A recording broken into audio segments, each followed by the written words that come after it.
important, c'est qu'on n'a pas vraiment fait pour.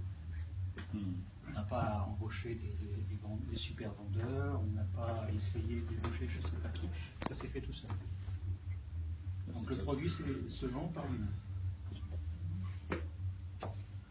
Voilà, donc à partir de là, donc, on espère nous faire les premières grosses livraisons, je parle grosses livraisons en septembre, donc les royalties en septembre, octobre, novembre, et ainsi de suite, parce que dès qu'on vend, dès qu'on livre, on est payé. D'accord. Alors après, nous, on est dans les problématiques classiques, c'est-à-dire, on discute beaucoup avec les banques actuellement parce qu'il nous faut des lignes de crédit, plus on commande, plus il nous en faut, et comme les signatures en face de nos clients ne sont pas des petits, pas problématique. Il faut plutôt la queue qu'autre chose, comme ça. C'est bien. Pour Amazon, c'est Europe ou Monde directement? C'est Europe. C'est Europe, ok. Merci. Pour l'instant. J'espère que le monde suivra. Orange, c'est Europe.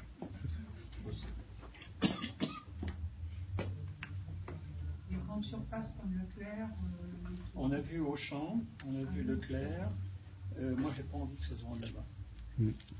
Ça se vendra chez Boulanger, ça se vendra chez Moult, ça se vendra chez d'autres.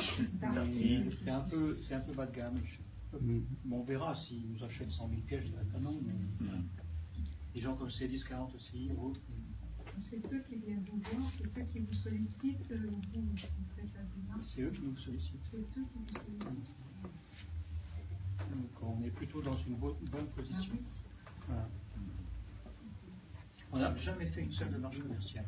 Idem, d'ailleurs, là je parle que du marché de la distribution, mais on a actuellement un certain nombre de fabricants qui sont exactement dans le même cas. Ils nous ont appelés, on leur a fourni les premiers échantillons de tests, les tests actuellement. Il y a quelques Suisses, il y a quelques Français, il y a un Américain, et un bien. Les Suisses étant Tissot, Hublot, qui d'autres, Breitling, et Tagoya. Génial. Et en français, on a LIP, on a et deux autres, je ne me souviens plus leur nom, dont un qui est arrivé hier. Donc, mais on ne fait rien pour eux, ils se parlent, je ne sais pas, enfin voilà. Mais à chaque fois, c'est des volumes non négligeables. Donc, on sait qu'ils ne vendront pas 1000 pièces, ils vendront 10 000, 50 000, 100 000, quelque chose qui nous intéresse. Les délais de livraison pour ces gens-là? Ça dépend de leurs propres contraintes. Il y en a certains qui le veulent pour la fin de l'année, d'autres ils veulent l'intégrer. La différence avec les fabricants, c'est qu'on n'a pas à livrer un produit fini. Au contraire, c'est eux qui vont l'intégrer. Donc moi, plus simple, chiffre d'affaires un peu moins important, mais plus de volume et plus de simplicité. Voilà. Par contre, en même temps, ça nous oblige à, par exemple pour les distributeurs et autres, on est obligé d'anticiper des outils informatiques de gestion qu'on n'avait pas prévu aussi vite. Encore de l'investissement, encore du développement, mais qui nous servira pour d'autres. Oui, je voulais savoir quelle capacité on pourra fournir chaque mois de produits. Pour l'instant, on n'a pas vraiment de problème jusqu'à une vingtaine de milliers de pièces par mois. 20 000 par mois. Peut-être plus un peu, parce que le produit est petit. Donc les machines actuelles sont prévues pour produisent très vite, mais en général, ce qu'on appelle les PCB sont plus grands. Donc là, comme ici, ils sont plus petits, on peut en faire plus. Voilà. C'est fabriqué en France à 100%. Ah, c'est fabriqué en France? Oui. Oui. À Nice aussi. Dans la région. Non, vous ouvrez, ça c'est dans la région. Dans la région Nice. Par contre, pour les cuirs, il y en a une partie ici, non, c'est très facile. Là, vous parlez principalement de Citiband. Principalement, oui. C'est l'objet de l'heure qui vous reste, ou j'avais une question qui était reliée à... Ah, on peut parler d'autres. Là, Mais- s'il y a d'autres questions sur Citiband, bien sûr, je peux en parler, mais vous pouvez poser d'autres questions sur autre chose. Là, vous nous parlez de la visibilité que vous avez effectivement à ce jour sur le projet Citiband. Est-ce qu'on a une visibilité sur des retours déjà concrets que vous avez pu établir sur des autres produits, Fuji et WeSurf? Alors sur WeSurf, on l'a déjà présenté à Webben. Il dit c'est simple, quand il est prêt, Il y a un écho favorable déjà. Ah, plus que favorable. Il y a énormément de gens qui... Alors, il faut... J'en parlais ce matin, mais ça fait partie, si vous voulez, de ces produits qui correspondent à une tendance très importante du marché, qui est le sans fil en alimentation électrique. Et donc, là-dessus, il y a des produits déjà qui existent.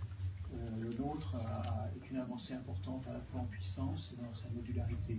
Et dans le fait que lorsqu'on aura, par exemple, une surface que vous allez mettre sur un bureau, bon, vous allez monter ce que vous voulez dessus, hein, l'écran, les lampes, etc. Pas juste recharger, ça alimente directement. Mais on prend possession de cette surface. C'est-à-dire qu'on peut enlever un module et mettre quelque chose à la place. On va fournir d'autres fonctionnalités. Ça peut être une commande manuelle, à la main, de reconnaissance de ce qui se passe. Ça peut être un verrouillage de la table, ça peut être un écran, ça peut être énormément d'autres choses. Donc on a ensuite un vrai boulevard dans ce qu'on peut livrer derrière en termes de produits. À nous d'être suffisamment attractifs pour alimenter le marché. Et ensuite, il y aura encore d'autres évolutions sur ce produit-là. Donc pour nous, c'est un produit fondamental. Et les gens aussi sont, ceux qui m'ont pu montrer le concept, sont réellement assez chauds dessus. Et donc le produit sera prototypé cet été, démontré auprès des fabricants, des acheteurs, septembre-octobre, et si possible, peut-être sur le marché pour les Noël. On verra. Aussi rapidement. Je dis si possible. Donc c'est une estimation. Ouais, c'est une estimation. Ça dépend pas tellement de l'électronique, ça va dépendre du design. On discute sur pas mal de choses en design, on rencontre beaucoup de gens de design, et aussi les moules, de l'industrialisation classique, qui peut être plus longue qu'on pense. Mais c'est un produit qu'on essaierait, on veut absolument avoir le plus rapidement sur le marché. Footsie, c'est pareil, maintenant il est bien avancé, je dirais. Il y a deux aspects dans Footsie. Il y a l'aspect hardware, qui lui est à peu près terminé, et puis l'aspect software, où on a mis un peu de temps parce que toute la problématique était au niveau de l'intelligence artificielle de l'objet. On a beaucoup travaillé avec des prestataires comme IBM ou d'autres pour essayer de voir comment on pouvait fonctionner avec eux, mais le modèle économique ne marchait pas bien. C'est-à-dire qu'en fait, par exemple, IBM fournit un moteur qui s'appelle Watson, mais qui facture à la requête. Donc, à un moment donné, si un enfant converse avec son robot pendant 2 heures, on risque de lui coûter cher en requête. Donc, il faut éliminer ce truc-là. Donc, on a trouvé d'autres solutions. On a développé nos propres moteurs sémantiques qui nous permet en fait de répondre pratiquement à toute la problématique de dialogue sans passer par ces moteurs-là. Donc maintenant, ça marche. On est capable de répondre à une question, quelle que soit la forme, quels que soient les verbes, l'objet, etc. Et puis surtout, notre modèle économique va beaucoup plus loin. C'est-à-dire que l'objectif pour nous est le suivant. Le robot qui est capable de comprendre ce que dit l'enfant, ou l'ado, ou le parent. À partir du moment où il peut le comprendre, nous, ce qu'il faut, c'est qu'on puisse déclencher de l'enseignement à la volée. Comment on déclenche de l'enseignement à la volée? C'est simple, on a des fabricants de contenu qui vous fournissent un cours d'anglais, un cours de géométrie, un cours d'histoire, etc., etc. Et c'est juste l'interface qu'il faut adapter. Mais eux ont déjà le contenu. Donc à un moment donné, l'enfant va se retrouver devant son robot. Il dit, mais c'est quoi l'hypoténuse? Ah, tu sais pas ce que c'est? Et on clique dessus, et à ce moment-là, le robot dit, c'est ça. Ou encore, il va regarder un jeu. Alors pareil, on peut avoir de la même manière des fournisseurs de contenu qui sont des fournisseurs de jeux, mais géométriquement, pas du jeu informatique, du jeu réel, et de dire, voilà, je suis allé à un château fort, c'est Ivanhoé. Ah bon, c'est Ivanhoé? Tu connais pas l'histoire d'Ivanhoé? Et pareil, on lui raconte une histoire de France, d'autres choses, et ainsi de suite. Donc l'enfant, à ce moment-là, n'est plus dans un cadre d'enseignement strict, et donc elle apprend beaucoup plus vite, dans un échange. On peut aussi, par exemple, y avoir un bras laser, projeter un mot sur... On dit, tiens, teacher, ça s'écrit comment? Le robot écrit teacher, mais il écrit mal. Et l'enfant dit, et le robot dit, tu crois que ça s'écrit comme ça? Et l'enfant dit, non, t'es con, ça ne s'écrit pas comme ça. Et donc on change les rôles, vous voyez, c'est un peu ça l'idée.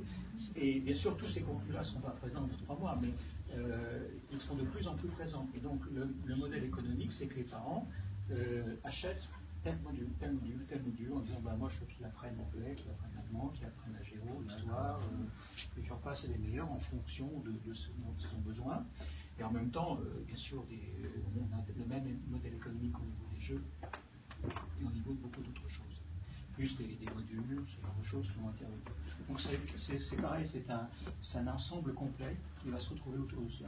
Sans compter que le robot, on peut le mettre sur une table Wisseur pour être rechargé. Enfin, bon,